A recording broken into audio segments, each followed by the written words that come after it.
Merhabalar, festivalin ilk panelinde bir kez daha karşınızdayız. Şehir hayatına katılım başlığını attık bu panel için. Neyi kastettiğimizi birazdan anlatacağım ama herkese erişebilir, ulaşabilir bir festival olduğumuz için önce lütfen izin verin. Sahneyi, bulunduğumuz alanı size tarif edeyim.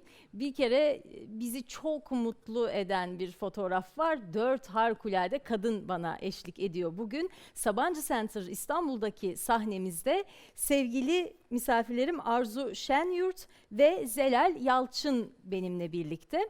Ben henüz bize bu panelle birlikte katılan izleyicilerimiz için yeniden tarif edeyim. Benim biliyorsunuz festivalin geleneği bu. Ben de gurur duyuyorum bununla. Koyu kestane rengi saçlarım var.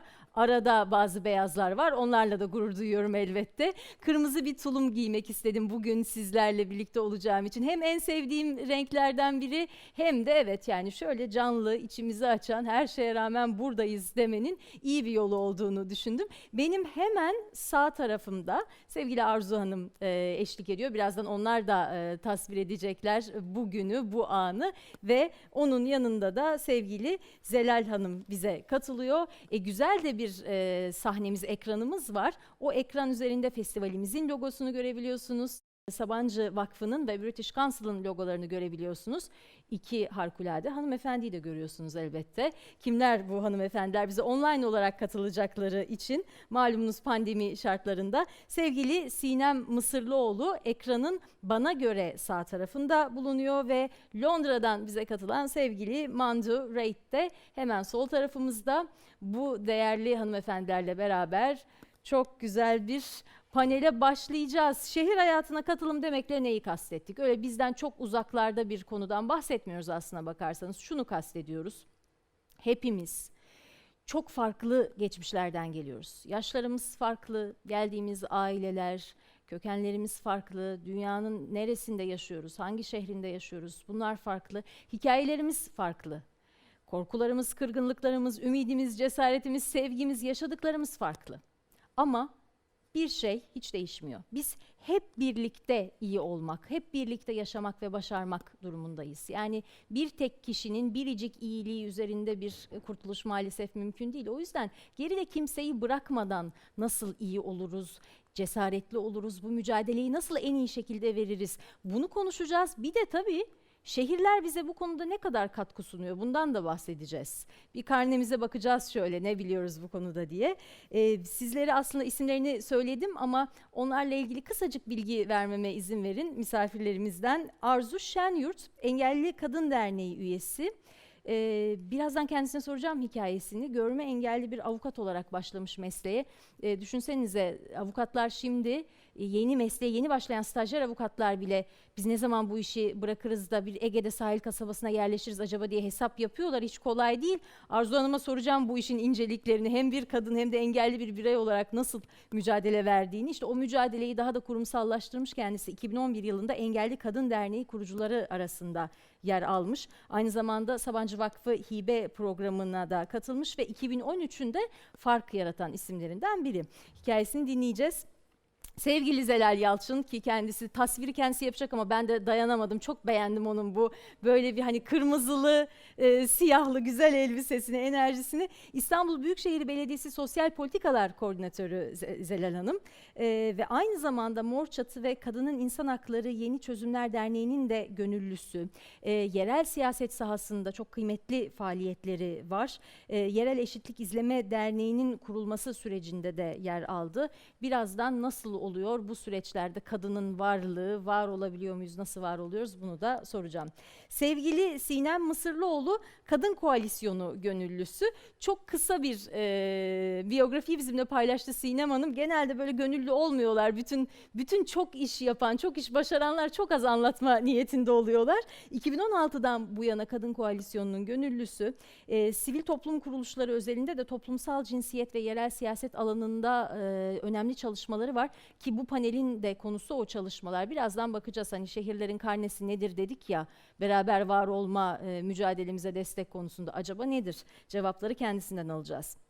Ve efendim Birleşik Krallığa gideceğiz. Çünkü çok sevgili, çok önemli bir isim bize katılıyor. Sevgili Mandu Reid, Women's Equality Party'nin lideri.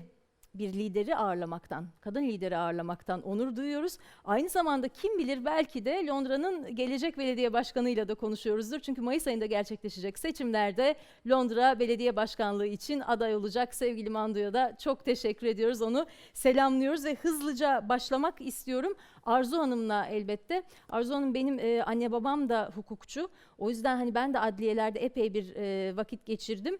Diyorum ya size, mesleğe henüz başlayanlar nasıl bırakacağız diye düşünüyorlar. Siz hem bir avukat olarak, hem bir kadın hukukçu olarak, hem de bir engelli birey olarak uzun bir yolculuğun sonunda bugün burada bu sahnede bizimle birliktesiniz. Çok da kıymetli hikayeniz. İlk turda tüm katılımcılarımız için yaklaşık 3-4 dakika zamanımız olacak ve en merak ettiğimiz soruyla başlayacağız. Bugün olduğumuz yere nasıl geldik? Söz sizde. Çok teşekkür ediyorum. Programın konsepti gereği ben de dilerseniz görme engelli katılımcılar ve izleyiciler açısından kendimi betimlemeye çalışayım. Bugüne kadar hep bana betimlenmişti. Ben de ilk kez bir betimleme yapacağım. Şöyle söyleyeyim. Sarıya yakın kahverengi sarı arası olduğunu düşündüğüm saçlarım var. Omuzlarımı birazcık aşıyor sanırım. Düz, uçlar hareketli. Makyaj yapmadım. Hafif bir ruj sürmüştüm. Ve kucağımda braille notlarım var ve oturuyor vaziyetteyim. Umarım Sesli Betimleme Derneği'ndeki arkadaşlar beni vurmazlar. Çok teşekkür ediyorum. Bence harikulade bir tasvirdi. Bunu söylemem lazım. Kesinlikle benden iyisiniz. Sizden öğrenmem gereken çok şey var. Peki, o zaman az önce başladığım soruya yeniden dönelim. Hani bugün olduğumuz insan nasıl olduk? İlk turda bu ortak soruyu soracağım. Sizin hikayeniz nasıl başladı ve devam etmekte? Çok teşekkür ediyorum. Aslında bu da benim kendime ilk kez sorduğum bir soru. Çünkü insan yaşarken sizin de bahsettiğiniz gibi nerelerden geldiğini ya da nasıl mücadeleler verdiğini bazen kendi yaşamıyla ilgili göremiyor ya da sorulduğu zaman sadece zaten bir mücadelenin içerisinde olduğunuz için bunu zaman zaman kendimiz de fark edemiyoruz. Sanki hayat hep böyleymiş gibi geliyor bize. Kişisel olarak hani kendi hikayemden bahsetmek gerekirse ben 1976 doğumluyum. Doğum tarihimi söylüyorum ki herkes hesaplasın. Direkt yaşımı söylemiyorum. Evet. 7 yaşında Körler Okulu'na eğitim hayatımla başladım. Eğitim hayatımdan söz etmek gerekirse. 7 yaş Körler Okulu için aslında çok erken bir yaş. Şunun için söylüyorum. Çünkü ben 1. sınıfa 1983 yılında başladığım zaman Aydınlık Evler Körler Okulu'nda 1. sınıfa başlayan 10 yaşında, 11 yaşında ve 12 yaşında çocuklar vardı. Neden öyleydi? Çünkü o yıllarda körler okulları 7 taneydi ve sırayla giriliyordu. Benim babamın ve amcamın erken 5 yaşından itibaren yazılmasıyla ben 7 yaşında başlayabildim körler okuluna ve akranlarımın bazıları çok büyüktü ve ben o dönem biraz dehşete düşmüştüm. Hani nereye geldim, burası neresi? Dolayısıyla bir adaptasyon süreci oldu ve okul yatılı olduğu için yatılı okul ortamının hem avantajlarını hem de dezavantajlarını yaşadım aslında. Avantajları şöyleydi, inanılmaz bir dostluk, dayanışma, paylaşım ve aslında belki bizleri buraya getiren işte problem çözme ve sorunlarla baş etme pratiklerini aslında ilkokul ve ortaokul yıllarında başlayan serüvenle şimdi düşündüğümde kazandığımı düşünüyorum. Eğitim spesifik olarak veriliyordu. Kabartma yazı şu an hani elimde de gördüğünüz Braille alfabesini Körler Okulu'nda öğrenmeye başladık ve bu Braille alfabesi görme engelli bireyler için olmazsa olmaz bir iletişim ya da işte öğrenme aracıdır bizler açısından. Körler Okulu'ndaki eğitim hayatı ya da işte Körler Okulu'ndaki eğitim meselesi zaten birkaç aslında panelin konusu olabilir. O yüzden o bölümü hani çok uzatmadan ortaokulun da orada geçtiğini belirtmek isterim. Daha sonra lise ve üniversiteyi engelsiz akranlarımla birlikte Ankara'da, Ankara Hukuk Fakültesi'nde 1994 yılında girdim. Üniversite yıllarımda hayatı, insanları ve engellilikle ilgili meseleleri aslında kavramaya başladım ve başımıza gelecek ya da baş etmek zorunda kaldığımız şeylerin kökenlerini ve kaynaklarını düşünme ve araştırma yılları olarak aslında tanımlayabilirim. O dönem işte engelli dernekleriyle tanıştım. Yöneticilikler, üyelikler, işte o derneklerdeki komisyonlarda faaliyetler yapıp engellilik alanında neler oluyor meselesini arkadaşlarımla birlikte kavramaya çalıştık diyelim. 1999'da sizin de bahsettiğiniz gibi iş yaşamım başladı okul bittikten sonra. Avukatlığa başladım. Tabii avukatlığa başladıktan sonra istihdamla ilgili işte öğrencilik bitti. Yani öğrencilik yıllarındaki o el yordamıyla, arkadaş, aile desteğiyle alınan eğitimler bitti. Burada şimdi profesyonel bir yaşam başladı. Adliyeye gidiyorum. Adliyede hiç engelli kadın avukat yok ya da işte bir iki kişi ancak Ankara Adliyesi'nde var. Hep Ankara Adliyesi'nde kendi kendime yürürken şunu düşünürdüm bastonla. Çünkü o yıllarda hep erkek engelli avukatlar vardı. Keşke engelli kadın avukatlar da çoğalsa. Bunu dileye dileye o uzun Ankara koridorlarını yürürdüm. Kaç yıl meslekte kaldınız? Hala çalışıyorum. Harikasınız. Emekli olmadım hala. Ama şunu söyleyebilirim belki sondan başa dönmek anlamında. Aradan geçen yıllarla bu sayı arttı. Engelli kadın avukat arkadaşlarımız çok fazlalar artık. Hep birlikte hukuksal anlamda da çalışmalar yapıyoruz onlarla birlikte. Hem dernekte işte engelli kadına yönelik şiddet konusunda birlikte çalışıyoruz. O ikinci oturumun konusu olduğu için o konuya çok detaylı olarak girmeyeyim. İş yaşamım hala devam ediyor ve istihdamla ilgili çalışmalarda da hep erişilebilirlik ve engelli bireylerin istihdama yönelik alınması gereken tedbirlerle ilgili hep inisiyatif aldık arkadaşlarımla birlikte. Raporlar hazırlıyoruz, görüşmeler yapıyoruz, bakanlıklarla görüşüyoruz. İşte bilişim sistemleriyle ilgili sorunlar çıktığı zaman rapor yazmaya çalışıyoruz vesaire. Çalışmalar hala devam ediyor. Bu bölümü çok uzatmayayım dilerseniz. Evliyim. Nehir isminde 15 yaşında bir kızım var. Çok soru geldiği için hani burada da eminim izleyenler belki soruyorlardır. Kızımın engeli yok, eşimin de engeli yok. Teşekkür ediyorum. Arzu Hanım'a çok teşekkür ediyorum. Sevgili Zelal Yalçın'la devam edeceğiz. Kendisinden de önce bir elbette tasvir isteyeceğim. Ama tabii hikayesine beni çok ilgilendiren bir kısım var. Diyor ki Zelal Hanım, Mor Çatı'da gönüllü olmuşsunuz. Aslında kadın haklarının, bunu savunmanın, bu mücadelenin bir meslek olacağını düşünmemişsiniz. Burada hemen aklıma kendi hikayem geldi. Çünkü aslında gazetecilik, anlatıcılık, sunuculuk bile öyle düşünülmüyor ya bir meslek olarak. İşte ben de ailem tarafından tamam yap, hobi olarak gene yap ama bir de mesleğin olsun diyerek yola çıktım. Mesleğim sevdiğim iş oldu, gazetecilik oldu ne mutlu ki ama siz de öyle mi başladınız? Hobi olarak gene kadın mücadelesi ver ama diye mi çıktınız yolculuğa? Bugünlere nasıl geldiniz? Önce bir sahnenin tasvirini sizden rica edeyim. Tamam, oraya geleceğim ama When I Was Young diye başlayayım. Hani küçük bir Hala kız öylesiniz. çocuğuyken. Hala tasvirde hata olmasın, kendisi hala öyle. Yok, oraya o zaman hemen atlıyorum. 40 yaşlarında bir kadınım. Beyaz saçlarım var. Bu pek çok kuaför tarafından şey diye konuşuluyor bu beyaz saçlarımla ilgili. Bu rengi elde etmek için çok uğraştınız değil mi? Evet, çok uğraştım. Pek çok kuaförle kavga ettim. Hepsi saçlarımı boyatmak konusunda çok ısrarcı oldular. Ama belli bir noktadan sonra kuaförler lütfen saçınızı işte bir şekil verdikten sonra bizi mentionlayın, bu rengi bu kuaförde elde ettim diye bir noktadan işte çeşitli teklifler geliyor. Günümüzde de biraz moda, neyse ki o anlamda da hani yaşla ilgili olduğu değil de modayla ilgili olduğu varsayılarak ilerliyor. Ben sahnenin en sağındayım, en sağında bulunuyorum. Uzun koyu lacivert ve kırmızı puantiyeli bir elbise giyindim. Bugün özellikle bunu seçmek istedim çünkü kadınlarla ilgili bir konuyu daha feminen bir şekilde bu sahnede yer almak istedim açıkçası. Siyah bir tane hırkam var, V yaka diyeyim. Ondan sonra bakıyorum hafif kiloluyum. Onu da belirtmek isterim.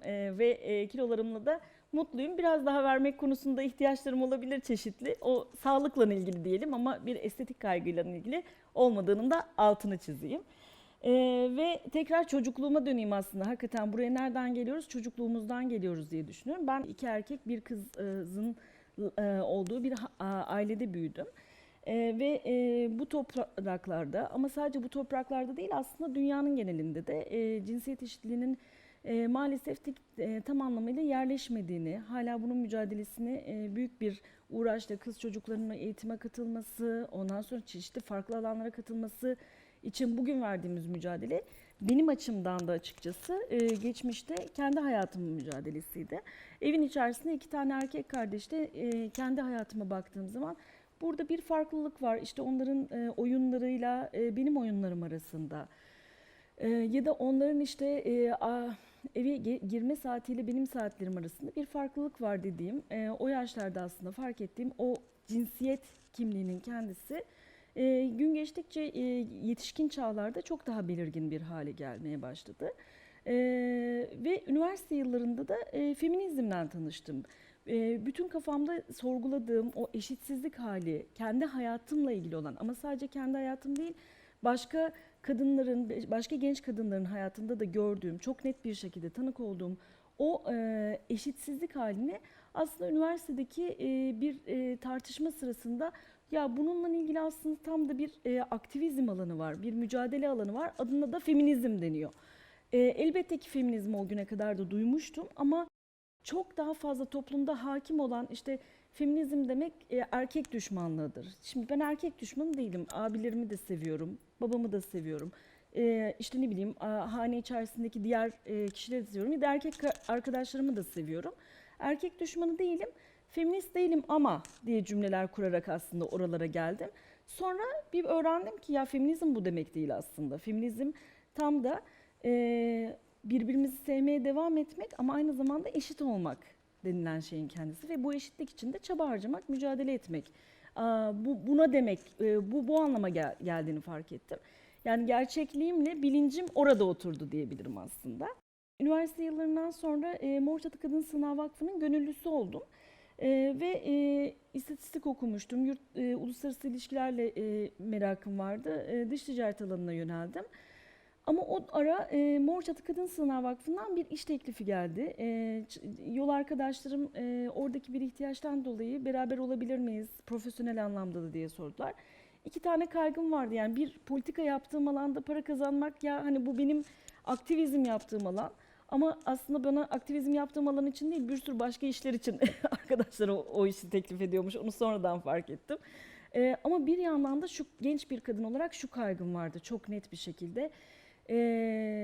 Sonuçta işte 2000'li yıllar, evet kadın hareketi kendisini gösteriyor.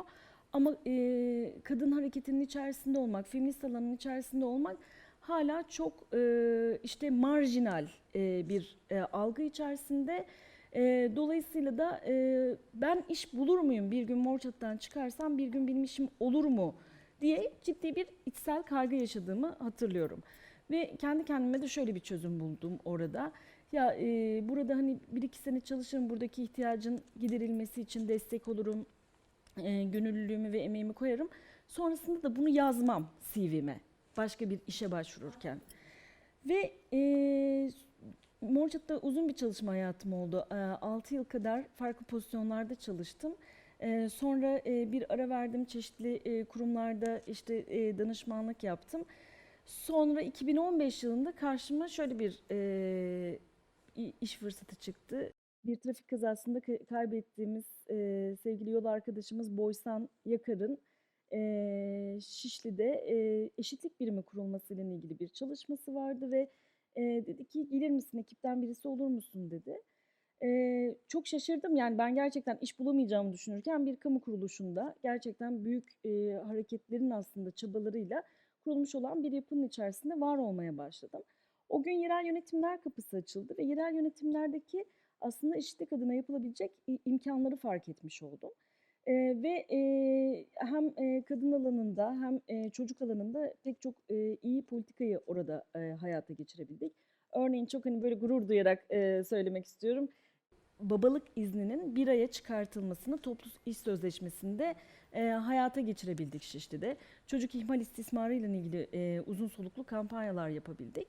Ama şeyi fark ettik aynı zamanda, yani belediye, yerel yönetimlerde çok büyük fırsatlar var ama hak temelli örgütler aslında çok iyi tanımıyor.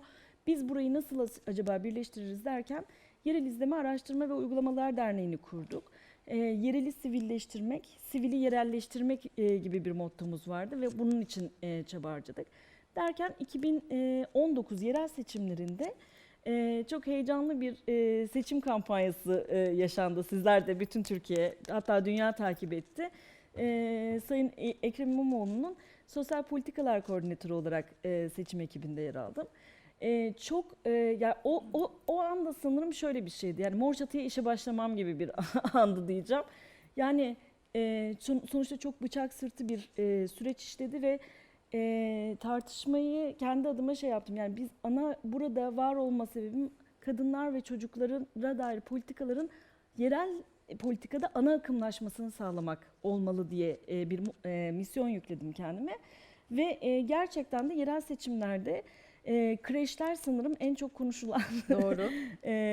politika vaatlerinden bir tanesi oldu ve çok iyi hissettirdi. Sonrasında da zaten söylediklerimizi yerine getirmek üzere de İstanbul Büyükşehir Belediyesi'nde sosyal politikalar koordinatörü olarak çalışmaya devam ediyorum diyeyim. Yolunuz açık olsun Çok sağ diyelim. olun, Çok çok önemli sağ olun. bir yolculuk gerçekten. Sonra da bana soruyorlar niye özellikle kadınlarla yayın yapmayı seviyorsun diye. Çünkü hiç sözü eğip bükmeden, neyse o halde söyleyerek ama bununla beraber müthiş bir zarafetle de söyleyebildikleri için her zaman kadınlara öncelik veren yayınları, programları tercih ediyorum. Çünkü başlarken bunu birazcık söyledim aslında.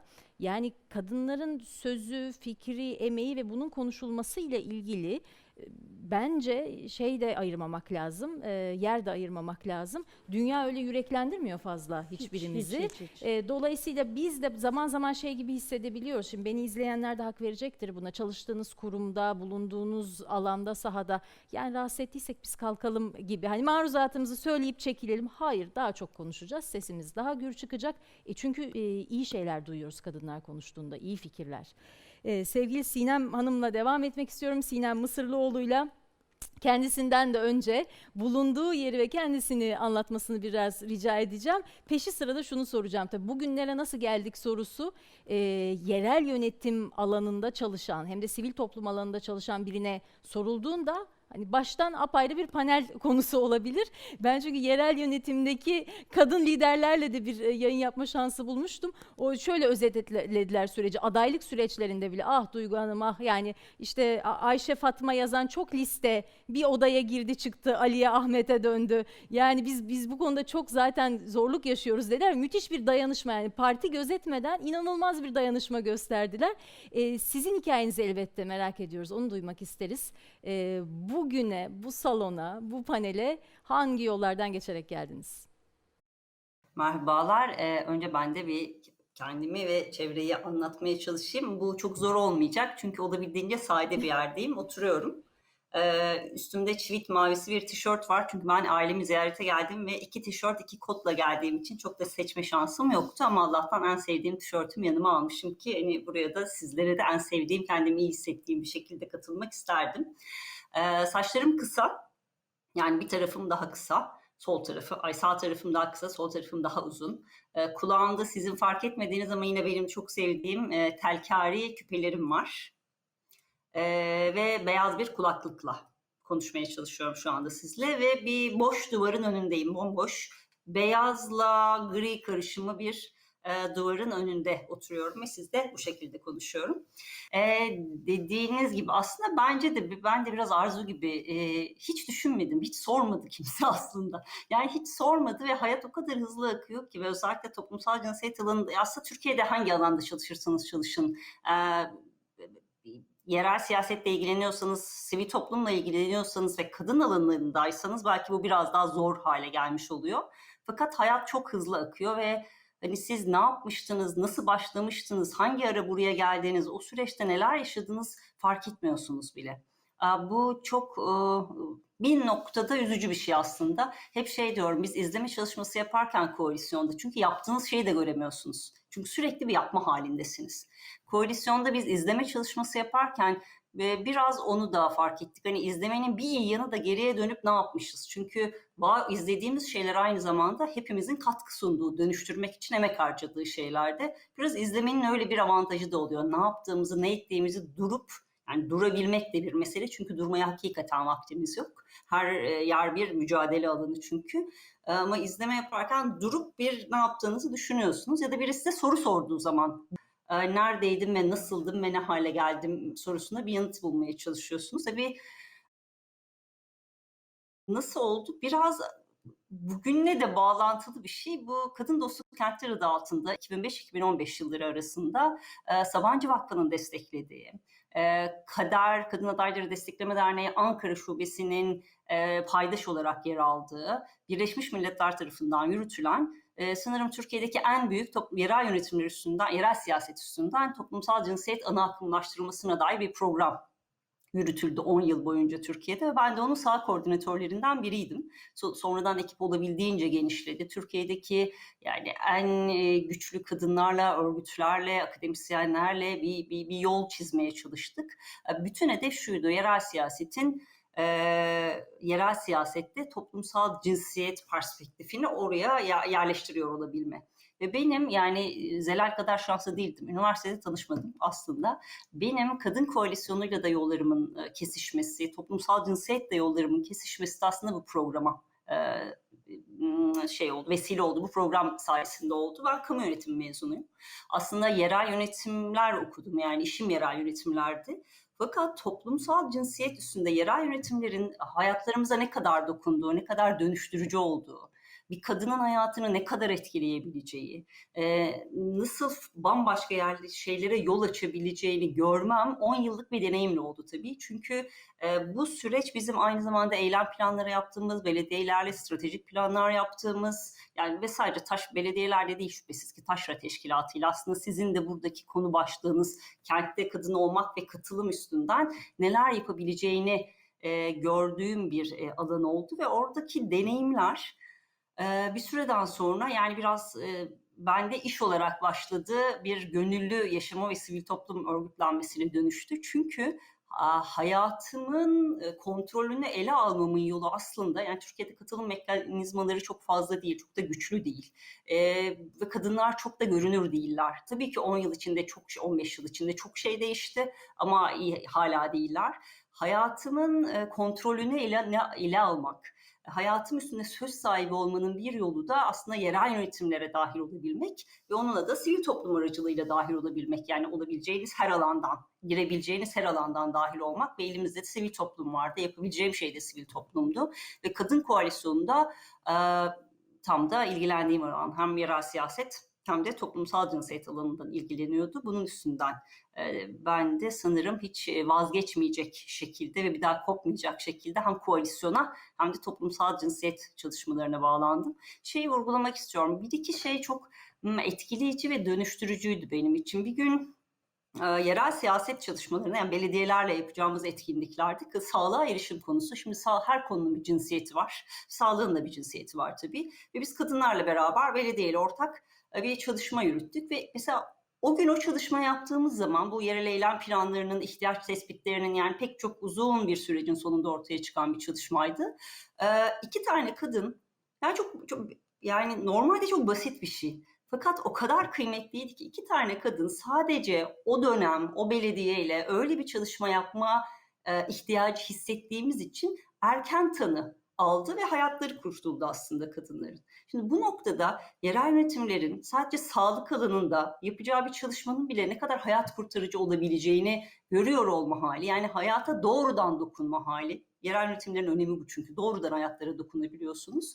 Bu inanılmazdı. Benim için aslında çok sarsıcı bir süreçte oldu.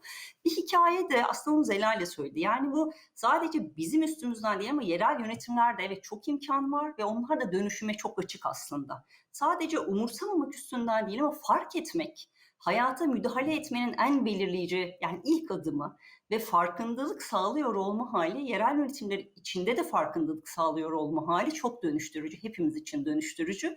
Bir gün İl Genel Meclisi'nde bir konuşma yapıyorum 8 Mart'ta. Kadın hakları ve işte toplumsal cinsiyet eşitliğine yönelik bir meclis üyesi çok ciddi muhalefet etti. Yani bir nevi saldırmaya yönelik, yani sözel saldırıya yönelik bir yaklaşım sergiledi. İşte eşitliğin olmadığına dair böyle hepimizin bildiği uzun bir konuşma. Ben konuşmama devam ettim. Fakat o sırada gazetesini açıp okudu. Şimdi bu da bizim hiç yabancısı olmadığımız yaklaşımlardan bir tanesidir. Fakat bunlar çok yorucu şeyler. Yani sürekli böyle yaşıyor olmak çok yorucu geliyor bir süreden sonra. Sonra bir yıl sonra yerel seçimler oldu işte ve bu meclis üyesi belediye meclisine girdi. Ben belediye başkanını ziyarete gittim. Çünkü bu eşitlik mekanizmalarının kurulmasıyla ilgili birçok bir çalışma yapılması gerekiyor ve tabii ki hani öncelikle belediye başkanıyla görüşmek gerekiyor.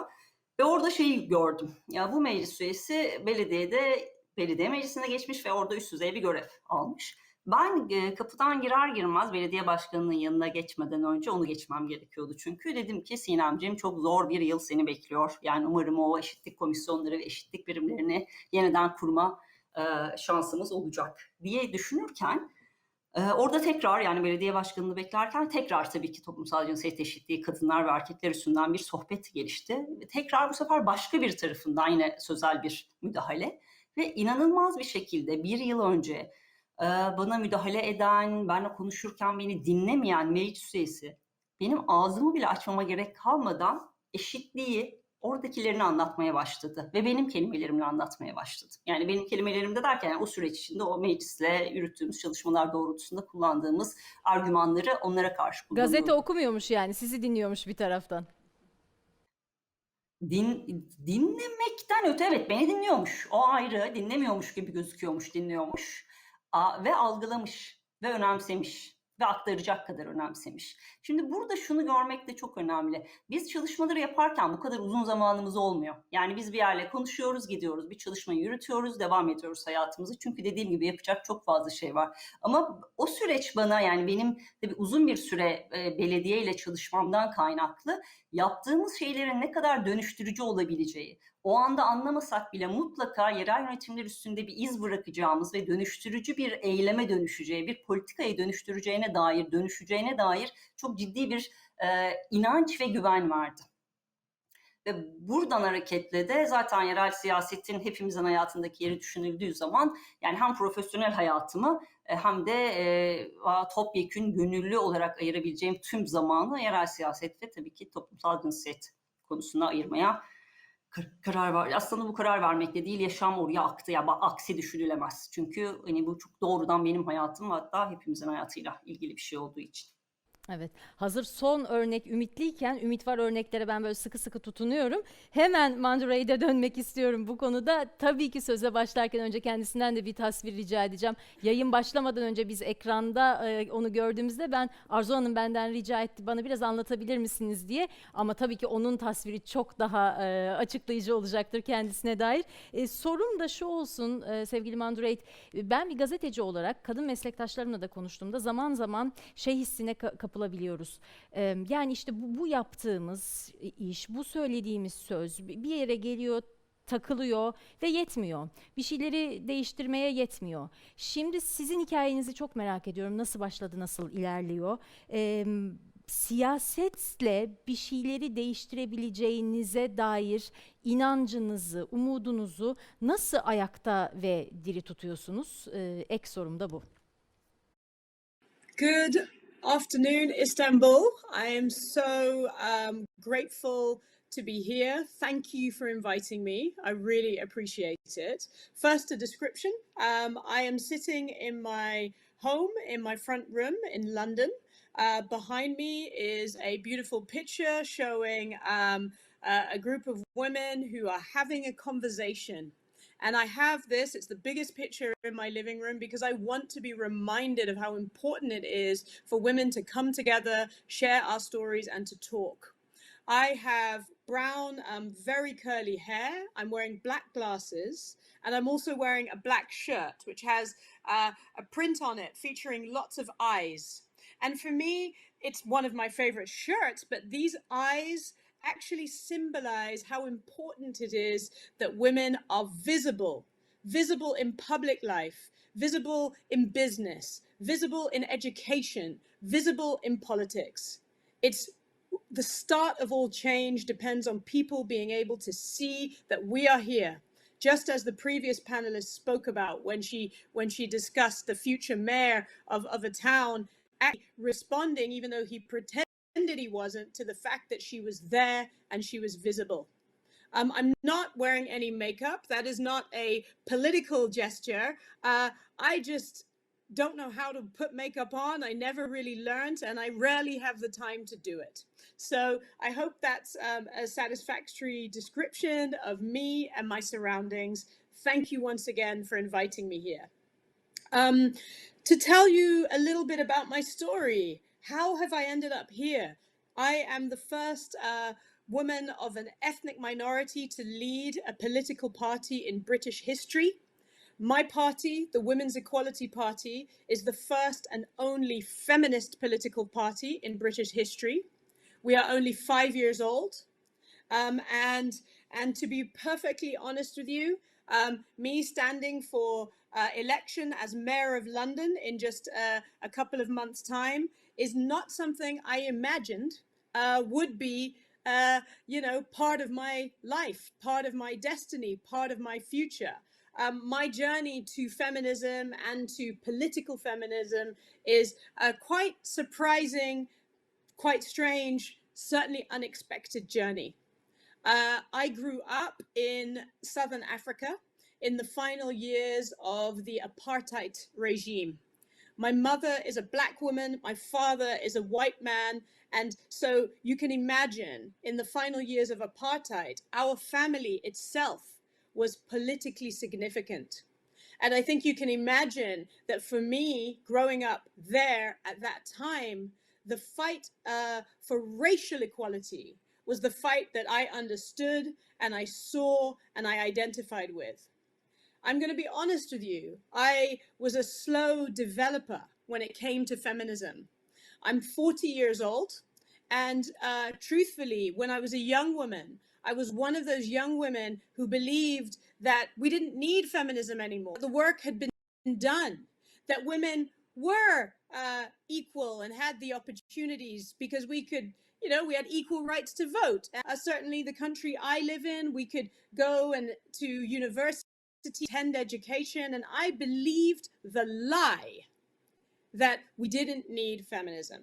But then something happened to me, and my story is a good example of how the personal is political.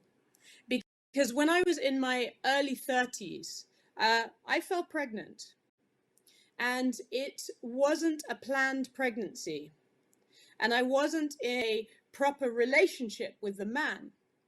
And we discussed what to do, and it's very strange when I think about it, because I'm now the leader of the UK's feminist political party. But even me, back then, when I fell pregnant and it wasn't planned, neither me nor the man in question could imagine a situation where I wasn't going to be the main or only caregiver for that child.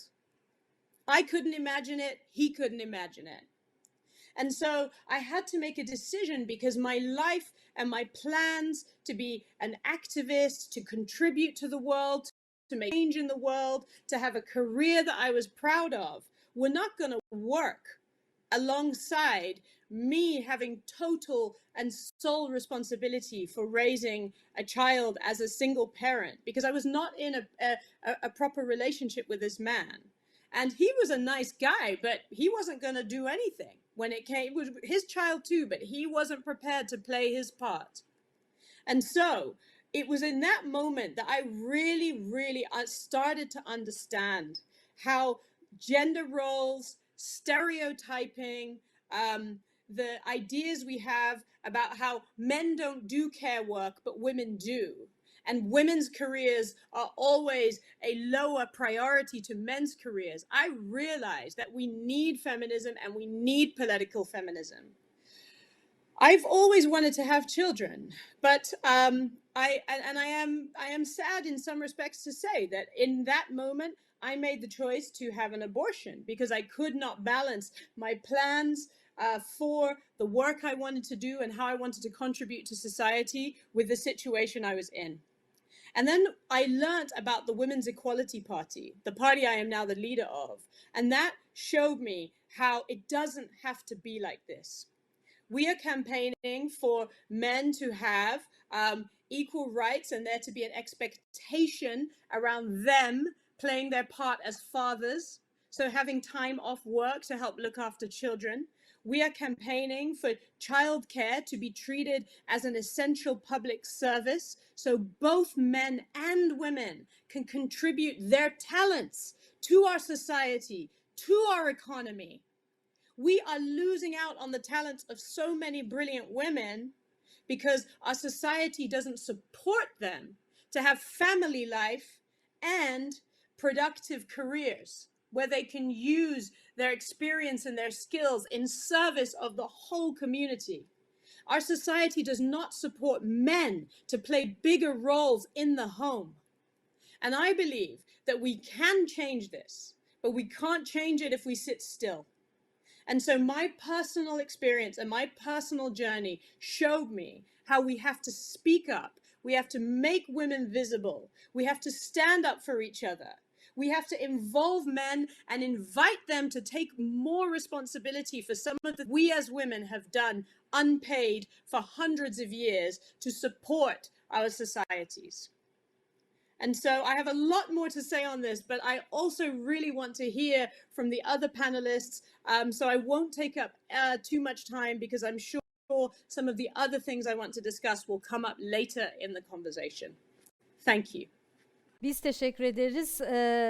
Şunu söylemem lazım sevgili Mandu'ya. Şu an onun sesi bir büyük salonda, pandemi nedeniyle görece elbette boş bir salonda yankılanıyor ve hani ta yüreğimizden anlıyor, hissediyoruz.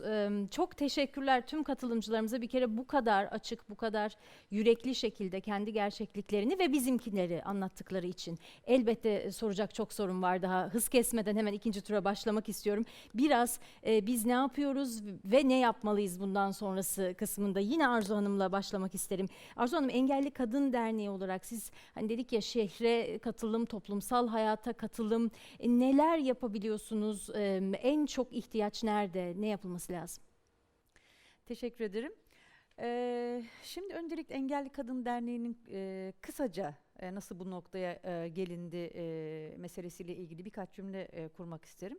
Sizin de bahsettiğiniz gibi Engelli Kadın Derneği 2011 yılında kuruldu ve aslında bir ihtiyaç neticesinde kuruldu. Çünkü 2011 öncesi bir araya gelen bir grup engelli kadın aslında kadın çalışmalarında ve engellilik çalışmalarında aksayan, yolunda gitmeyen bir şeyler olduğunu tespit etti ve bir araya gelerek ne gibi sorunlar yaşanıyor, nasıl çözümler üretilir üzerinde kafa yorarken en sağlıklı ve pratik olarak dernekleşmek gerektiğini düşünerek 2011 yılında Engelli Kadın Derneği'ni kuruldu ve Türkiye'de ilk idi o yıllarda.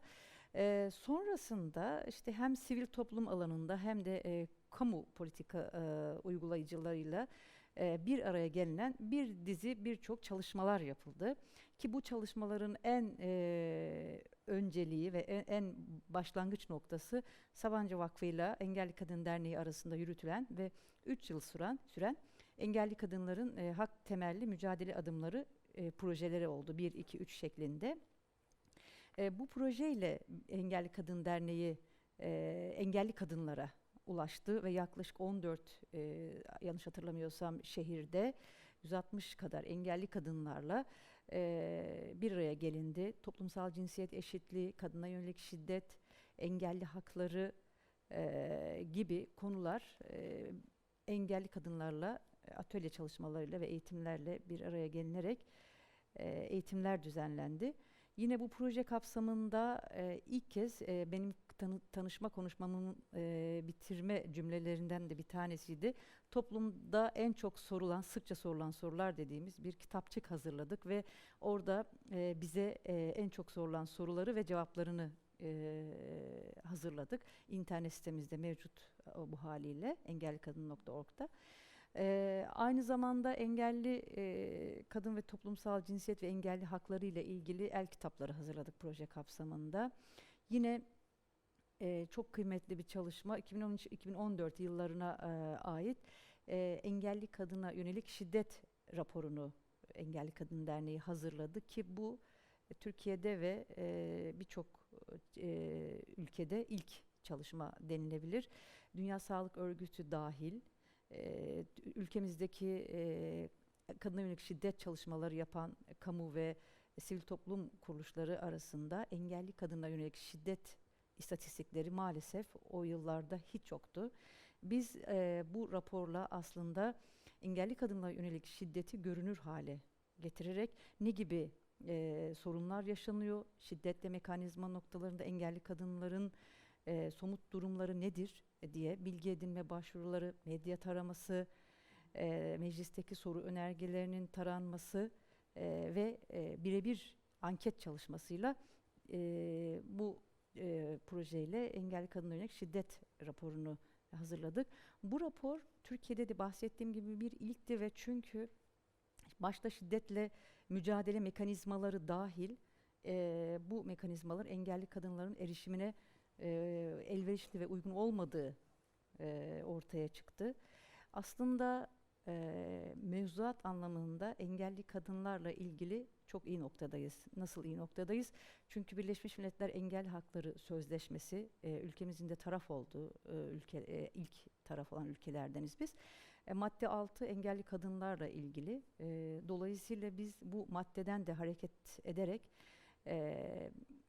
bütün insan haklarına engelli kadınların eşit ve ayrımsız erişmesi noktasında çalışmalar yürütüyoruz. Şiddet raporu da bu kapsamda yayınlandıktan sonra büyük bir aslında ihtiyacı karşılıyor olsa gerek ki biz birçok davet aldık.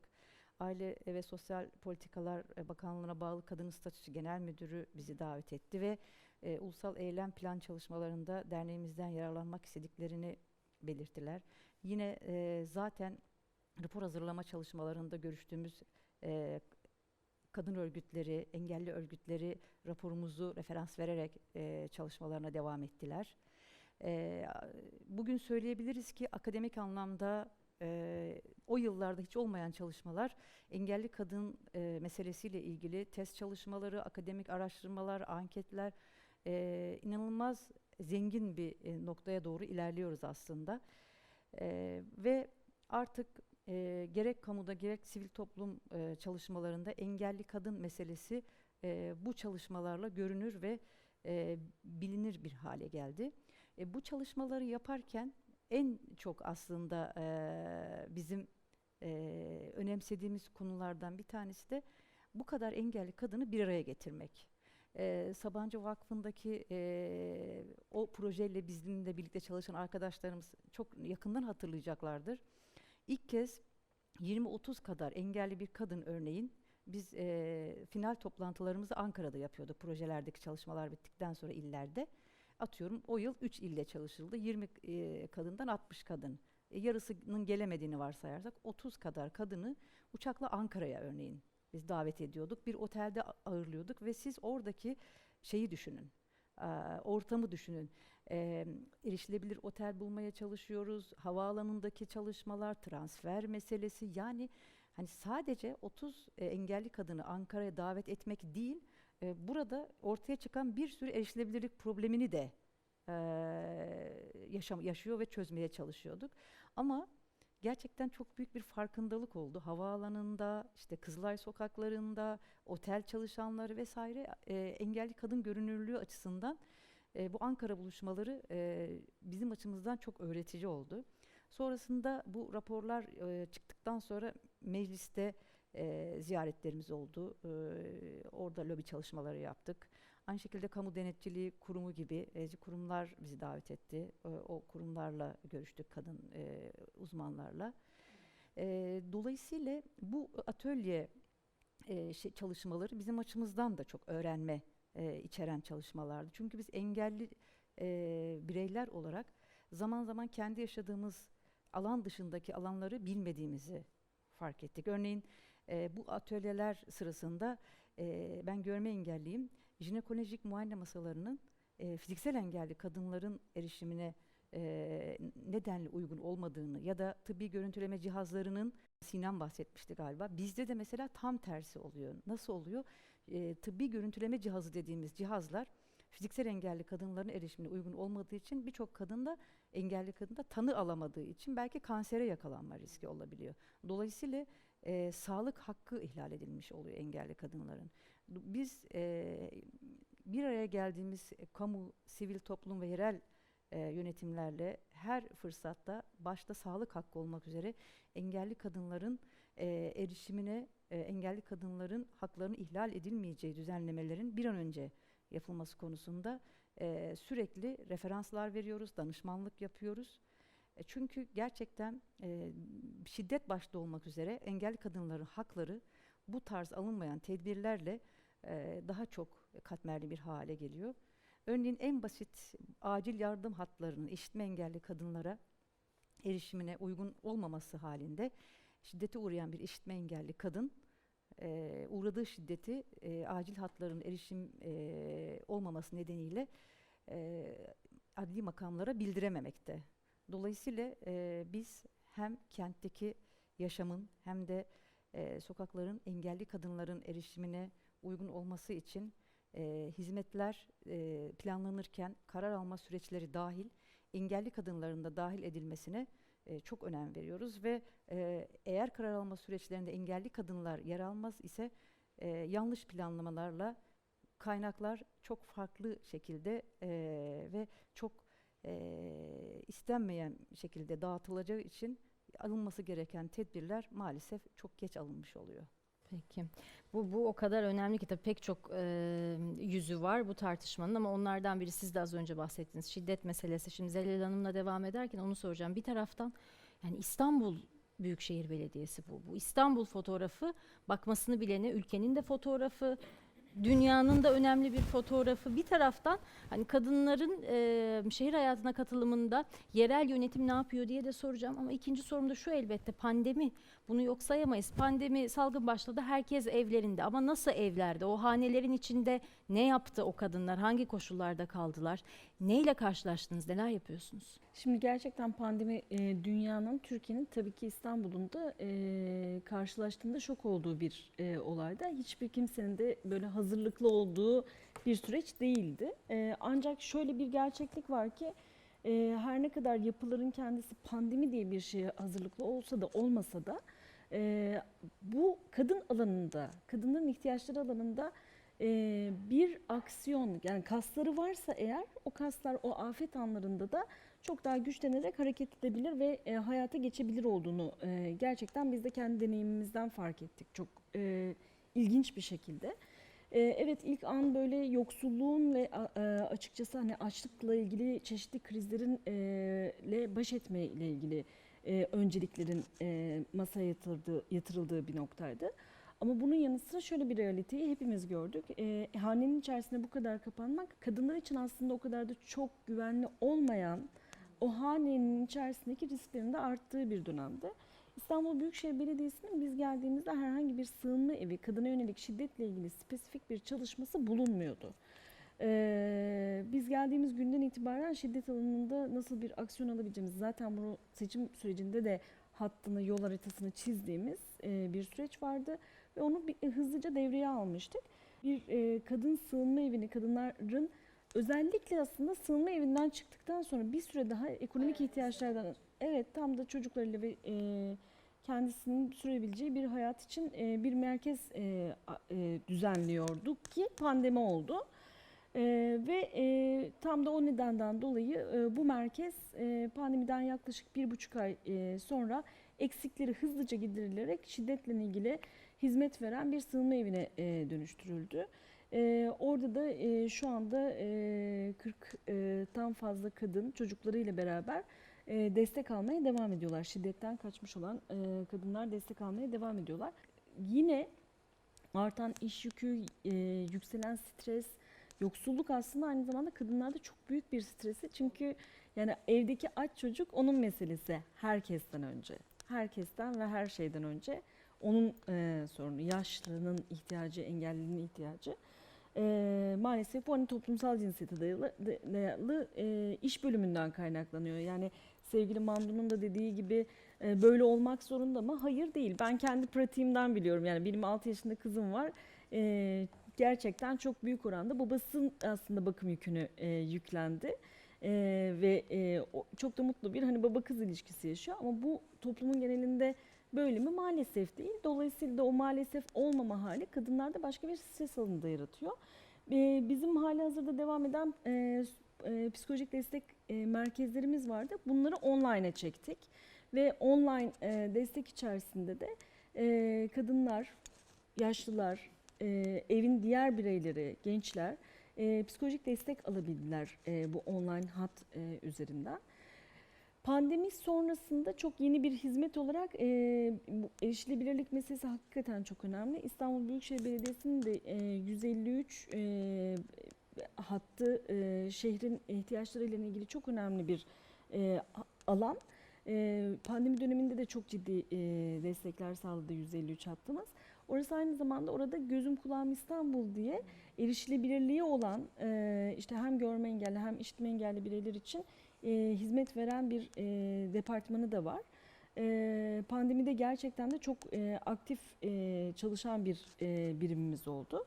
Bu hatta geçtiğimiz 25 Kasım'da bir kadın şiddet hattını, kadın destek hattını da devreye aldık aynı zamanda. Bu hat 7 gün 24 saat hizmet veren Türkçe, Kürtçe, İngilizce ve Arapça başta şiddet olmak üzere İstanbul'daki ihtiyaçlarına yönelik kadınları bilgilendiren bir hat olarak hizmete girdi. Pandemi döneminin ilk başları işte okulların açılıp kapanıp ne olacağı belli olmayan, hala içinde olduğumuz bir süreç olduğunun farkındayız hepimiz de. Bitmiş bir salgından bahsetmiyoruz. Aşılanma süreçleri devam ediyor. Ama yani o karantinayı da yarım bir şekilde yaşıyoruz hafta sonları, hafta içerisinde.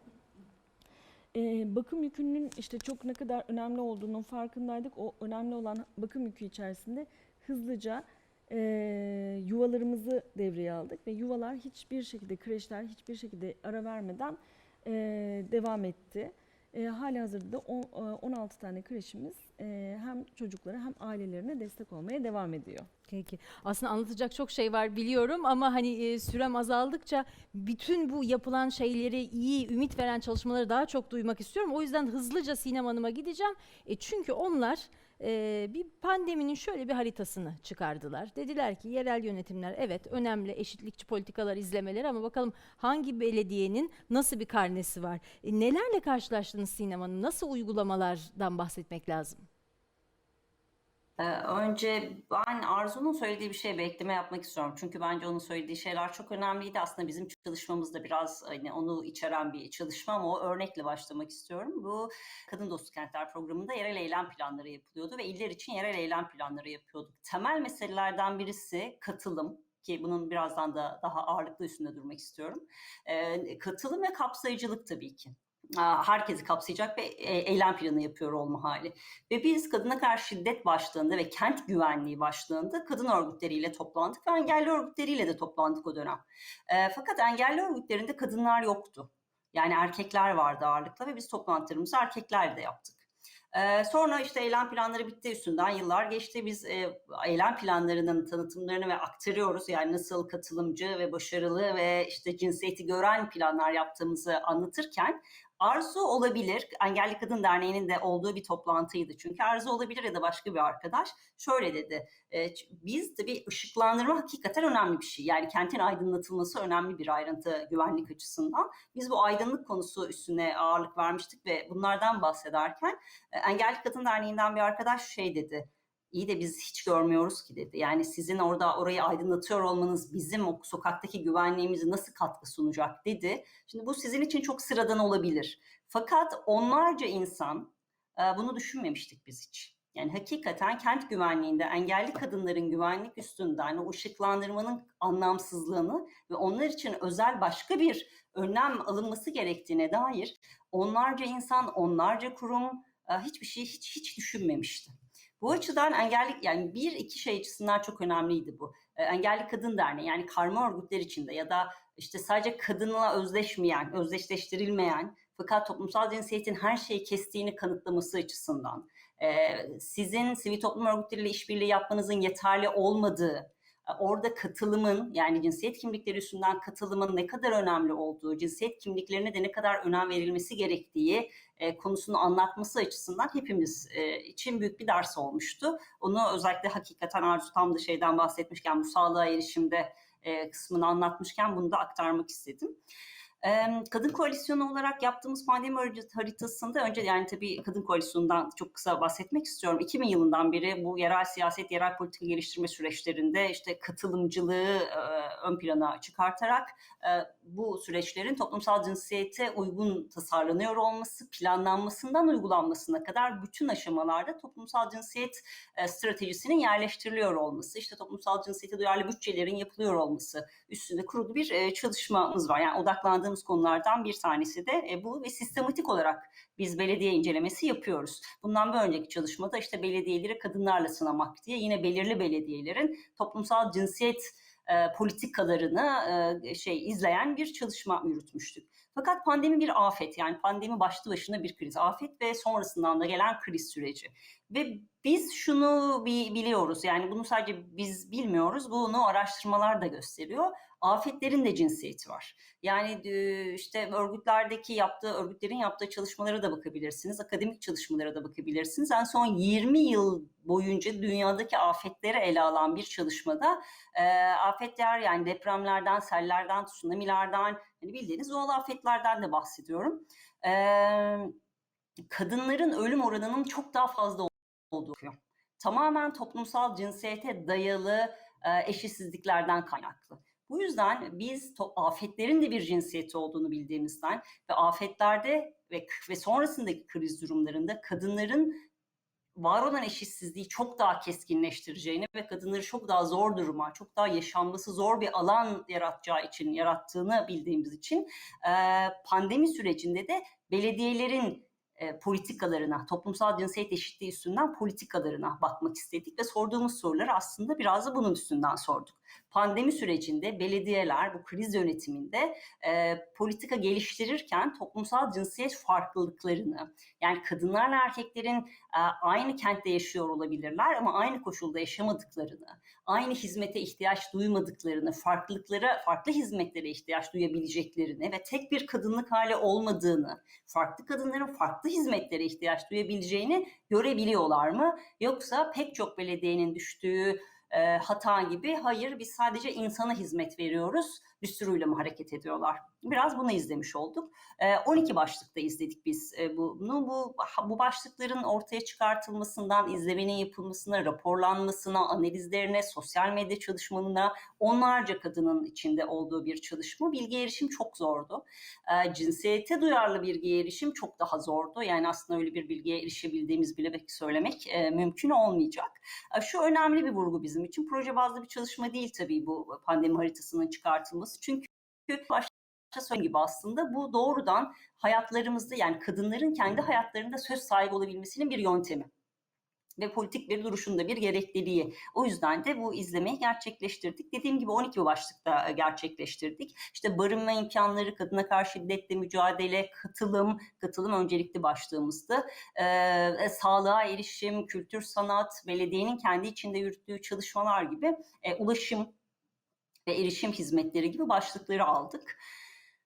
Şunu söylemek mümkün, yani zayıf noktalardan birisi bugünün de konusu olduğu için vurgulamak lazım ama siz umutlu hikayelerden bahsetmek istiyorsanız önce umutlu hikayelerden ve olumlu gelişmelerden bahsedeyim. Belediyelerin artık toplumsal cinsiyeti, aslında Zelal'in anlattıkları da bunun bir kanıtı. Yani şu anda karşımızda İstanbul Belediyesi olması münasebetiyle de o doğrudan aktardı.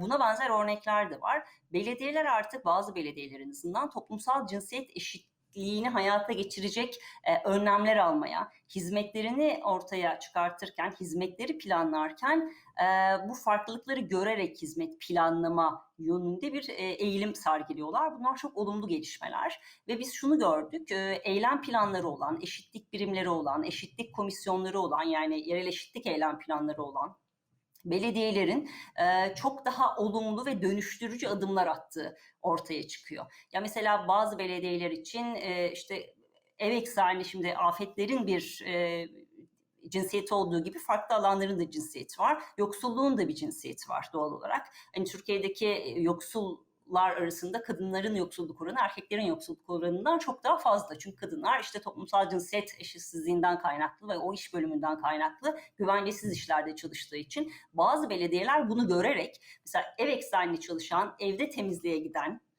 kadınların özel ekonomik destek paketleri hazırladı. Burada öncelikledi. Bazı belediyeler kadına karşı şiddet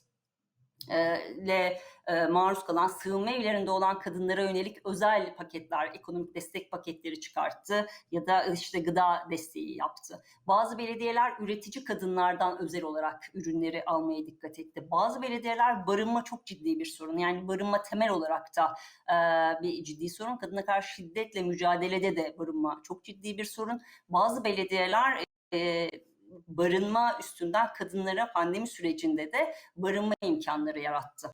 Sürem çok azaldığı için şunu özellikle de sormak istiyorum Sinem Hanım. Hani önce umutlu hikayelerle başladınız ama en büyük eksiği nerede gördünüz örneğin? Toplumsal cinsiyet eşitliğini, yani toplumsal cinsiyeti bir politika olarak düşünmüyorlar. Yani mağdur kadınlara desteklemek üstünden giden bir yaklaşım sergiliyorlar. Ama belediyeler bunu bir politika olarak, yani var olan bütün alanlarına yerleştirmek zorundalar. Bu bir. İkincisi de en büyük eksiklikte katılım yok. Yani bu olumlu çalışmaların olduğu alanlarda bile kadın örgütleriyle hareket eden, yani biz 42 belediye izledik. Kadın örgütleriyle pandemi sürecindeki bu krizi kadın örgütleriyle yürüten belediye sayısı 1 ya da 2 tane.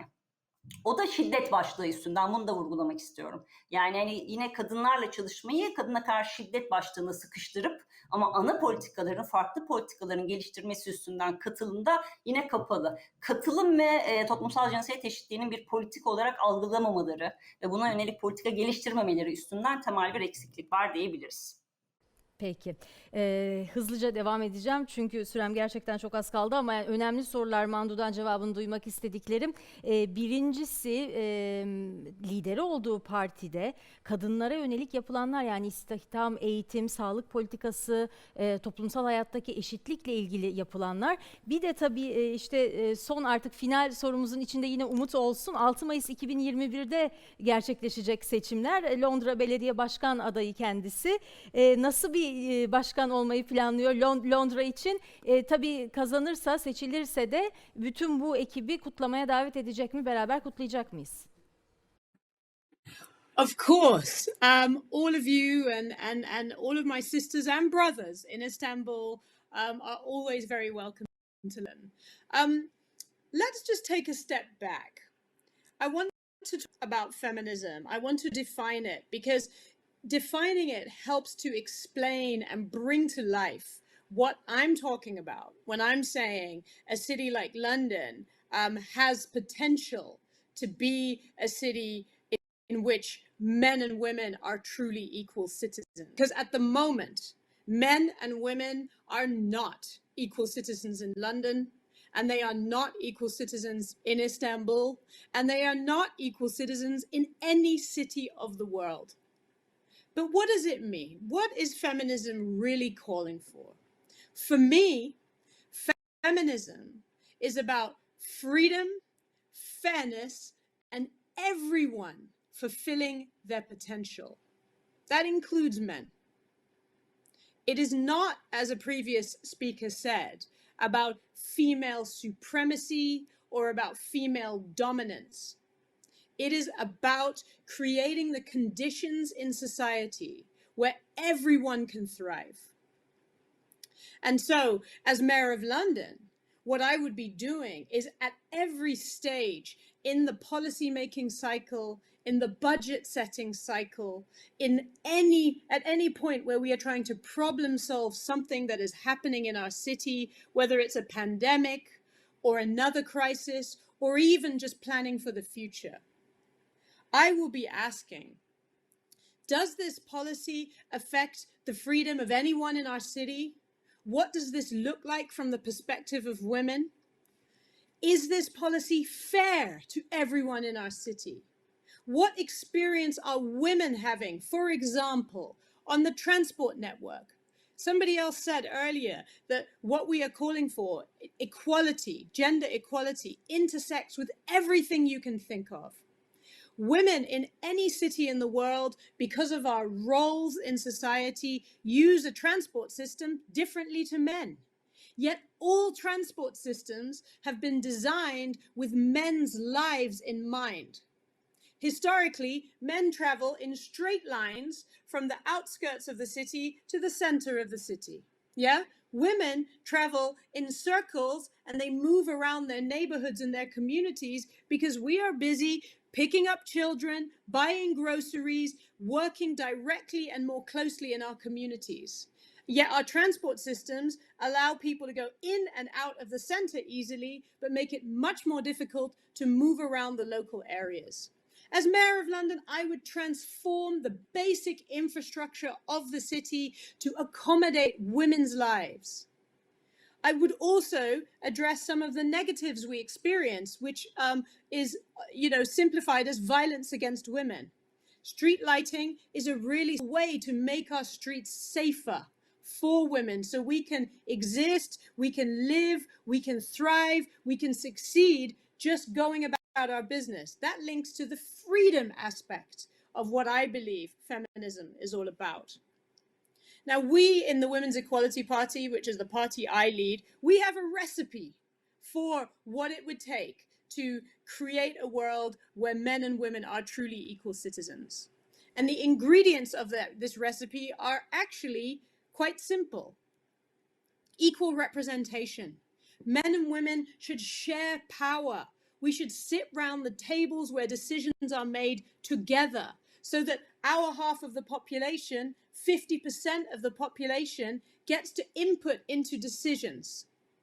So we can help shape our cities and communities and how public money and budgets are spent. The second is equal pay. Women are way more likely to work in low-paid, precarious jobs, and we are way more likely to live in poverty. So you have to put big policies in place that address the pay gap between men and women and make it illegal for men and women to be paid differently for doing the same work. The third ingredient, equal parenting and caregiving. I've already touched on this a little bit. But what we need is a situation where men are doing their fair share of responsibility in the home and women are freed up if they want to. Not everyone has the same path in life, but if women want to work, want to use their skills and their talents, they should be able to. It shouldn't be a choice between family or using your talent to serve community and society. Equal education. Yes, in this country, boys and girls all have the right to go to school, but we don't have an education system that equally serves boys and girls. I want to see more men and boys studying the kind of subjects that are typically dominated by women, and I want to see more women in the subjects such as economics, science, technology, because that starts to change the consciousness of our world. It sets different examples to our children. Equal media, journalism, newspapers, the big news outlets. There should almost be a law which states that you always get comment from a man and from a woman on any given issue. You balance who gets a chance to express themselves and communicate to the public via the media. We should have an equal balance of male and female journalists, and it should be a practice in media for the perspectives of women to always be brought to the table. Equal health. We know that it takes, in this country at least, in the UK, about 3 or 4 years longer for women to be diagnosed with serious conditions like cancer. And that's even despite us to the doctor more frequently than men. Our pain is not believed, it is not taken as seriously. There aren't enough women in the medical profession, which affects the way we are treated as patients. Clinical trials for drugs that we all rely on are usually, this is starting to change, but they are usually only tested on men. The excuse that's given is that women's hormonal systems are going to affect the clinical trials. And so we are taking drugs when we need them that haven't been tested on our bodies, which are different men's bodies. So equal health is the 6th ingredient. And the final one is end violence against women and girls. And I'm talking about male violence against women and girls. It is a cause and a consequence of women's inequality. And as long as any woman is trapped in a situation of violence, none of us are free. And so for me, if I was Mayor of London, I would have seen what happened across the world when lockdowns were announced during the start of the coronavirus. We saw in every city across the world a massive rise in domestic abuse, including domestic murders of women. I would have acted before the problem actually took hold. You know, the government slogan was stay home to stay safe. Well, if you are trapped at home with your abuse, you are not safe. And this is the problem with not having women around the table. And so, you know, a London that I would lead would be a London where women can come together, they can find their voice, they can find their power, they can find each other, and men and women can learn together, share power, because equality benefits everyone. Thank you so much for your support and for inviting me here and giving me the chance to talk to you all. I really, really appreciate it. Biz teşekkür ediyoruz. Şöyle bir bitirelim o zaman. Türkçe'de önce ismi söyleyip sonra da başkan diye ekliyoruz. Yani Duygu Başkan, Arzu Başkan. O aynı Türkçe'de alıştığımız gibi söyleyelim. Yolunuz açık olsun. İyi şanslar Mandu Başkan size de. Mayıs ayını merakla takip edeceğiz. Aslına bakarsanız kıymetli misafirlerime çok fazla sorun var. Bundan sonrasına dair, geleceğe dair de ama dop dolu bir festival programı bizi bekliyor. Süremin sonuna geldiğim için burada nokta değil ama virgül rica ediyorum. Nasıl birlikte var oluruz mücadelesini bundan sonra konuşmaya devam edeceğimizi biliyorum. Ve bize katıldığınız için sevgili Arzu Şenyurt, Zelal Yalçın, Sinem Mısırlıoğlu ve Mandu Ray çok çok teşekkür ediyorum. Biz teşekkür ederiz. Çok sağ olun. Efendim panelimizin sonuna geldik ama festivalimiz dop dolu bir şekilde devam ediyor. Hadi hızlıca bakalım bugün kimleri dinleyeceğiz, hangi değerli fikirleri duyacağız?